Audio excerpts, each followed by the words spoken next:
Nelson ম্যান্ডেলার একটা খুব দামি কথা আছে। নেলসন ম্যান্ডেলাকে ইন্টারভিউতে জিজ্ঞেস করা হয়েছিল, আপনি একটা জেলের মধ্যে 27 বছর ছিলেন, যেখানে কোনো আলো যাওয়ারও চান্স নেই, একমাত্র ভেন্টিলেটর দিয়ে আপনি কি করে বেঁচে থাকলেন? নেলসন ম্যান্ডেলার উত্তর ছিল, আমার শরীরটাকে ওরা বেঁধে রেখেছিল, রোজ ভেন্টিলেটর দিয়ে আমার মন সারা সাউথ আফ্রিকায় ঘুরে বেড়াতো।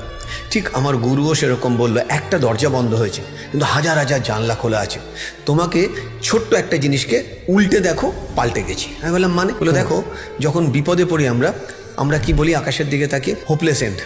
আমার সাথেই কেন হল? গুরু বলল এটাকে উল্টো করে দেখো, হোপ লেস এন্ড, এটাকে উল্টো করে দাও, এন্ড লেস হোপ।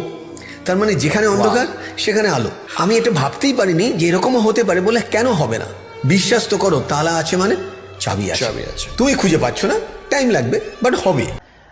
সময় লাগবে আমার। Law of attraction is all about how you feel, how you thought, how you believe, as well as how you take action for that.